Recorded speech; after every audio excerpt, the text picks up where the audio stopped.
ನಮಸ್ತೆ ಆತ್ಮೀಯರೇ, ಜ್ಞಾನಗುರು ಕನ್ನಡ ಯೂಟ್ಯೂಬ್ ಚಾನಲ್ಗೆ ತಮ್ಮೆಲ್ಲರಿಗೂ ಪ್ರೀತಿಯ ಸ್ವಾಗತ ಸುಸ್ವಾಗತ. ಇಂದಿನ ವಿಷಯ ಸ್ನೇಹಿತರೆ, ಕಲಿಬೇಕಾದ್ರೆ ನಾವು ಯಾವ ಯಾವ ಅಂಶಗಳನ್ನು ಫಾಲೋ ಮಾಡಬೇಕು ಅಂತ ಪ್ರಶ್ನೆ ಕೇಳಿದ್ದೀರಾ. ನೀವು ಕೇಳಿದಂಥ ಪ್ರಶ್ನೆಗೆ ನನ್ನ ಅನುಭವದ ಉತ್ತರಗಳು. ಮೊದಲು ಕಲಿಕೆ ಅಂತ ಬಂದಾಗ ಯಾವುದೇ ಕಲೆಯನ್ನಾಗಲಿ ಯಾವುದೇ ವಿದ್ಯೆಗಳನ್ನಾಗಲಿ ನೀವು ಜಗತ್ತಲ್ಲಿ ಎಷ್ಟೊಂದು ಕಲಿಯೋದಕ್ಕೆ ಸಾವಿರಾರು ಲಕ್ಷಾಂತರ ಕೋಟ್ಯಾಂತರ ವಿದ್ಯೆಗಳು ಕಲೆಗಳಿದ್ದಾವೆ. ಅನ್ಲಿಮಿಟಲ್ ಇದೆ, ನನ್ನ ಪ್ರಕಾರ ಇನ್ಫನೈಟ್ ಲೆವೆಲಲ್ಲಿದೆ. ಆದರೆ ಇದನ್ನೆಲ್ಲ ಕಲಿಯೋದಕ್ಕೆ ನಿಯಮಗಳೇನು? ಬಹಳ ಖುಷಿ ಆಯಿತು ಪ್ರಶ್ನೆ ಕೇಳಿ. ಈ ಪ್ರಶ್ನೆಗೆ ನಿಯಮ ಏನು ಅಂದರೆ, ಮೊದಲು ನಮ್ಮ ತಲೆಯಲ್ಲಿ ನಾವು ಕಲಿಬೇಕು ಅಂತ, ಈಗ ಎಲ್ಲೋ ಸಂಗೀತ ಕಲಿಬೇಕು, ನಾನು ಹೋಗ್ತಾ ಇದ್ದೀನಿ ಗುರುಗಳ ಬಳಿ. ಉದಾಹರಣೆಗೆ ಹೇಳ್ತಾ ಇದ್ದೀನಿ, ಕೊಳಲು ಕಲಿಬೇಕು, ಕೊಳಲು ಕಲಿಯೋದಕ್ಕೆ ಒಬ್ಬ ಗುರುಗಳ ಹತ್ರ ಹೋಗ್ತಾ ಇದ್ದೀನಿ. ನನಗಿರೋ ಮೊದಲನೇ ಯೋಗ್ಯತೆ ಅರ್ಹತೆ ಏನು ಅಂತಂದರೆ, ಇಲ್ಲಿ ತಲೆಯಲ್ಲಿ ಪೊಲೀಸು, ಜಡ್ಜು, ಲಾಯರ್ ಇವರನ್ನು ನಾವು ಮನೆಯಿಂದನೇ ಬಿಟ್ಬಿಟ್ಟು ಹೋಗ್ಬಿಡ್ಬೇಕು. ಅಥವಾ ಎಲ್ಲಿ ನಾವು ಇನ್ನೊಬ್ಬರು ಗುರುಗಳನ್ನ ಹತ್ರ ಹೋಗ್ತೀರಿ, ಅವರು ಹೊಸಲು ಒಳಗಡೆ ಇಡಬಾರ್ದು, ಇವರನ್ನೆಲ್ಲ ಹೊರಗಡೆ ಇಟ್ಬಿಡ್ಬೇಕು. ಪೊಲೀಸು, ಜಡ್ಜು, ಲಾಯರ್ ನಾವು ಮಾಡೋ ತಪ್ಪೇನು ಅಂತಂದರೆ, ಯಾಕೆ ಮನುಷ್ಯ ಕಲಿಯೋದಕ್ಕೆ ಸಾಧ್ಯವಿಲ್ಲ ಅಂತಂದರೆ, ಕಲಿತಾನೆ, ಎಲ್ಲವನ್ನ ತಿಳ್ಕೊಳ್ತಾನೆ, ಆದರೆ ಕಲಿಯೋದಿಲ್ಲ. ಕಲ್ತಿರ್ತಾನೆ, ಅದನ್ನು ಅರ್ಥ ಮಾಡ್ಕೊಳ್ಳೋದಿಲ್ಲ. ಅರ್ಥ ಮಾಡ್ಕೊಂಡಿರ್ತಾನೆ, ಅಳವಡಿಸ್ಕೊಳ್ಳೋಕ್ಕಾಗೋದಿಲ್ಲ. ಅಳವಡಿಸ್ಕೊಳ್ತಾನೆ, ಅದನ್ನು ಕರಗತ ಮಾಡ್ಕೊಳ್ಳೋದಕ್ಕಾಗೋದಿಲ್ಲ. ಕಾರಣ ಏನು ಅಂದರೆ, ಈ 3 ಜನ ಇರ್ತಾರೆ. ಈ 3 ಜನ ಇರಬಾರ್ದು.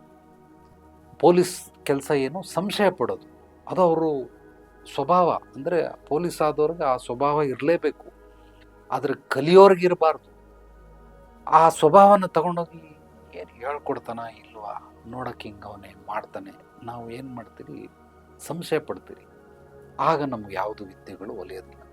ಲಾಯರ್ ವಾದ ಮಾಡೋದು, ಇದನ್ನೇನು ಕೇಳ್ಕೊಡ್ತಾ ಇದ್ದೀರಾ, ಸಾ ಆದಮೇಲೆ ರೀ ಏನಕ್ಕೆ ಬರಬಾರ್ದು, ಗಾ ಬರಬೇಕಾಯ್ತು, ಪಾ ಮೊದಲು ಬಂದ್ಬಿಟ್ಟು ಆಮೇಲೆ ದಾ ಬರಲಿ, ಮೊದಲು ಸಾ ನೀ ಬಂದ್ಬಿಡ್ಲಿ ಆಮೇಲೆ ಮಾ ಬರಲಿ.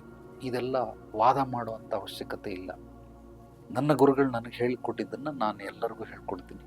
ಗುರುಗಳು ಆನೆಗೆ 5 ಕಾಲು ಅಂತಂದರೆ ಹ್ಞೂ ಅಂತ ಒಪ್ಪುಗಳಿ, ಖಂಡಿತವಾಗ್ಲೂ ಒಪ್ಪುಗಳಿ.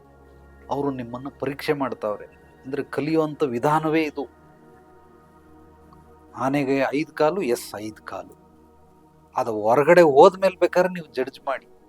ನಿಮಗೇನಾದರೂ ಡೌಟ್ ಇದ್ದರೆ ಪ್ರಶ್ನೆ ಕೇಳಿ ಅಂತ ಹೇಳ್ತಾರೆ ಗುರುಗಳು. ಆವಾಗ ಬೇಕಾದ್ರೆ ಕೇಳಿ, ಏನು ಸಾರ್ ನೀವು ಆನೆಗೆ 5 ಕಾಲು ಅಂತೀರ, 4 ಅಲ್ವಾ ಇರೋದು ಅಂತ. ಅದನ್ನು ಎಕ್ಸ್ಪ್ಲೈನ್ ಮಾಡ್ತಾರೆ, ಯಾಕೆ ಆ ರೀತಿ ಹೇಳಿದ್ರು ಅಂತ ಹೇಳ್ತಾರೆ. ನಿಮಗೆ ಅದಕ್ಕೂ ಅವಕಾಶ ಇರ್ತದೆ. ಆದರೆ ನೀವೇನಾದರೂ ಜಡ್ಜ್ ಮಾಡಿದ್ರೆ, ನೀವೇನಾದರೂ ಲಾಯರ್ ಥರ ವಾದ ಮಾಡಿದ್ರೆ, ಖಂಡಿತವಾಗಲೂ ಯಾವುದೇ ಕಲೆಗಳನ್ನು, ವಿದ್ಯೆಗಳನ್ನು ಕಲಿಯೋದಕ್ಕಾಗೋದಿಲ್ಲ. ಇನ್ನು ಕೆಲವರು ಜಡ್ಜ್ ಮಾಡಿಬಿಡ್ತಾರೆ, ಓ ನಾನು ಬಂದ್ಬಿಟ್ಟಿದ್ದೆ, ಕಲ್ತ್ಬಿಟ್ಟಿದ್ದೀನಿ ನಾನು, ಸೊ ಇವ್ರಿಗೆ ಸರಿಯಾಗಿ ಗೊತ್ತಿಲ್ಲ, ನಮಗೇನು ಹೇಳ್ಕೊಡ್ತಾರೆ, ಪ್ರತಿಯೊಂದನ್ನು ಜಡ್ಜ್ ಮಾಡಿಬಿಡ್ತಾನೆ ಒಳಗಡೆ. ಇನ್ನೂ ಮೊದಲನೇ ದಿವಸದ ಕ್ಲಾಸ್ಗೆ ಬಂದಿಲ್ಲ, ಆಲ್ರೆಡಿ ಜಡ್ಜ್ ಮಾಡಿಬಿಟ್ಟ. ಇಂಥವ್ರು ಎಲ್ಲೋದ್ರೆ ಕಲಿತಾರೆ. ಒಬ್ಬ ಯಾರೋ ನನ್ನ ಕ್ಲೈಂಟ್ ಆತ, ಅವ್ರ ಫ್ರೆಂಡನ್ನು ಯಾರನ್ನೂ ಕರ್ಕೊಂಡು ಬಂದಿದ್ದ. ಆತನ್ನ ಮುಕ್ತವಾಗಿ ಕೇಳಿದೆ, ನನ್ನ ಹತ್ರ ಪರಿಹಾರ ಮಾರ್ಗದರ್ಶನ ಅಂತ ಅವ್ನು ತಗೊಂಡಿಲ್ಲ, ಅವನು ತಗೊಳಕ್ಕೆ ಸಾಧ್ಯವೂ ಇಲ್ಲ.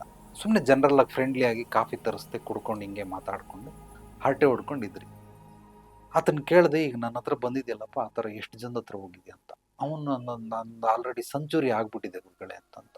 ಅಂದರೆ 100 ಜನದ ಹತ್ರ, 100 ಜನದ ಮೇಲೆ ಹೋಗ್ಬಿಟ್ಟು. ಸರಿ, ಯಾರೇ ಇಷ್ಟ ಆದರೂ ನನಗೆ ಯಾರೂ ಇಷ್ಟ ಆಗಲಿಲ್ಲ. ಯಾರೂ ಇಲ್ಲಿರೋರು ಗುರುಗಳಾಗೋದಕ್ಕೆ ಸಾಧ್ಯವೇ ಇಲ್ಲ. ಸೊ ಯಾರೂ ನನಗೆ ಪರಿಹಾರ ಕೊಟ್ಟಿಲ್ಲ, ಯಾರೂ ನನಗೆ ಮಾರ್ಗದರ್ಶನ ನೀಡಿಲ್ಲ, ಯಾರೂ ನನಗೆ ಇಷ್ಟನೂ ಆಗಲಿಲ್ಲ. ಇವ್ರಿಗೆ ಜ್ಞಾನನೇ ಇಲ್ಲ. ಈ ರೀತಿ 100 ಜನಕ್ಕೂ ಒಂದೇ ಸಲ ಜಡ್ಜ್ ಮಾಡಿಬಿಟ್ಟ. ರೀಸನ್ ಏನು ಅಂದರೆ, ಅವ್ರಿಗಿಂತನೂ ಇವನು ದೊಡ್ಡವನು. ಅಂದರೆ ಇವನು ಪೊಲೀಸಲ್ಲಿ ದೊಡ್ಡವನು, ಲಾಯರಲ್ಲಿ ದೊಡ್ಡವನು, ಜಡ್ಜ್ಮೆಂಟಲ್ಲಿ ದೊಡ್ಡವನು, ಜಡ್ಜಲ್ಲಿ ದೊಡ್ಡವನು. ಅಂದರೆ ಅವ್ರು ಹೇಳೋದೆಲ್ಲವೂ ಸುಳ್ಳು. ಅಂದರೆ ಮೊದಲನೇ ಹಂತ, 2ನೇ ಹಂತದಲ್ಲಿದೆ. ಇವನು ಹೇಳೋದೆಲ್ಲ 100ನೇ ಹಂತ, 1000ನೇ ಹಂತದಲ್ಲಿದೆ. ಈಗ ಇವನಿಗೆ ಅಕಸ್ಮಾತ್ ನಾಳೆ ಯಾವುದಾದ್ರೂ ದೇವರೇ ಪ್ರತ್ಯಕ್ಷ ಆಗಿ ಹಿಂಗೆ ಮಾಡು ಅಂತ ಹೇಳಿದ್ರು, ದೇವರನ್ನು ಕೂಡ ಜಡ್ಜ್ ಮಾಡ್ತಾನೆ, ದೇವ್ರ ಹತ್ರನೂ ವಾದ ಮಾಡ್ತಾನೆ, ದೇವ್ರನ್ನೂ ಸಂಶಯ ಪಡ್ತಾನೆ, ಇವನು ಯಾರೋ ಡ್ರಾಮಾ ಕಂಪ್ನಿಯಿಂದ ವೇಷ ಹಾಕೊಂಬಂದ್ಬಿಟ್ಟವನೇ ಅಂತ.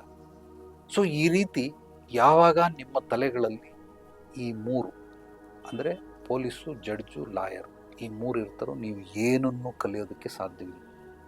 ಒಂದು ಪೂರ್ಣ, ಪರಿಪೂರ್ಣ, ಸಂಪೂರ್ಣ, ಈ 3ನ್ನ ಅರ್ಥ ಮಾಡ್ಕೊಳ್ಳಿ. ಪೂರ್ಣ ಅಂದರೆ ಭೂಮಂಡಲ, ಪರಿಪೂರ್ಣ ಅಂದರೆ ಸೌರಮಂಡಲ, ಸಂಪೂರ್ಣ ಅಂದರೆ ಇಡೀ ಬ್ರಹ್ಮಾಂಡ, ಇದನ್ನು ಸಂಪೂರ್ಣ ಅಂತಾರೆ. ಆ ರೀತಿ ನೀವು ಅರ್ಧಂಬರ್ಧ ತಿಳ್ಕೊಳ್ಬಹುದೇ ಹೊರತು ಈ 3 ಜನನ ಇಟ್ಕೊಂಡು ಖಂಡಿತವಾಗ್ಲೂ ತಿಳಿಯೋದಕ್ಕೆ ಸಾಧ್ಯವಿಲ್ಲ. ಇದು ಮೊದಲನೇ ಯೋಗ್ಯತೆ ಅರ್ಹತೆ. ಎರಡನೇ ಯೋಗ್ಯತೆ ಅರ್ಹತೆ ಏನು ಅಂದರೆ ಶ್ರದ್ಧೆ ಭಕ್ತಿ ಇರಬೇಕು. ನಾವು ಯಾವುದೇ ಕಲೆಗಳನ್ನು ವಿದ್ಯೆಗಳನ್ನು ಕಲಿಬೇಕಾದ್ರೆ ಶ್ರದ್ಧೆ ಭಕ್ತಿ.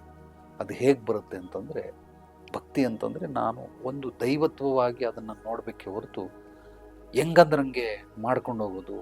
ಕೆಲವರೆಲ್ಲ ಉದಾಹರಣೆಗೆ ಯಾರೋ ಒಬ್ಬ ಸಂಗೀತ ಕ್ಲಾಸಲ್ಲಿ ತಬಲಾನ ಕಾಲಲ್ಲಿ ತಳ್ತಾವನು.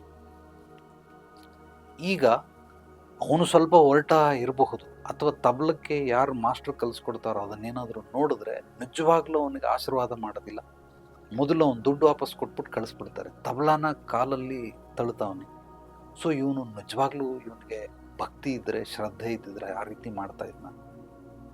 ಈ ಭಾರತ ಸಂಸ್ಕೃತಿ, ಈ ಒಂದು ನೆಲ, ಭಾಷೆ, ಜಲ ಇದೆಲ್ಲ ಏನು ಹೇಳ್ಕೊಡುತ್ತೆ ಅಂದರೆ, ನಮ್ಮ ಭಾರತ ಫೇಮಸ್ ಇರೋದೇ ಸಂಸ್ಕಾರಕ್ಕೋಸ್ಕರ, ಸಂಸ್ಕೃತಿಗೋಸ್ಕರ. ಇಲ್ಲಿ ನಾವು ಎಲ್ಲವನ್ನ ಪೂಜಿಸ್ತೀರಿ ಭಕ್ತಿಯಿಂದ, ಶ್ರದ್ಧೆಯಿಂದ. ಯಾರಿಗಾದ್ರೂ ಕಾಲ್ ಟಚ್ ಆಯಿತು ಅಂದರೆ ನಮಸ್ಕಾರ ಮಾಡ್ಕೊಳ್ತೀರಿ. ನಾವು ಚಪ್ಪಲಿ ತುಳಿಲಿ, ಪರಕೆ ತುಳಿಲಿ, ಏನೇ ತುಳಿದ್ರೂ ಅದಕ್ಕೆ ನಮಸ್ಕಾರ ಮಾಡ್ಕೊಳ್ತೀವಿ.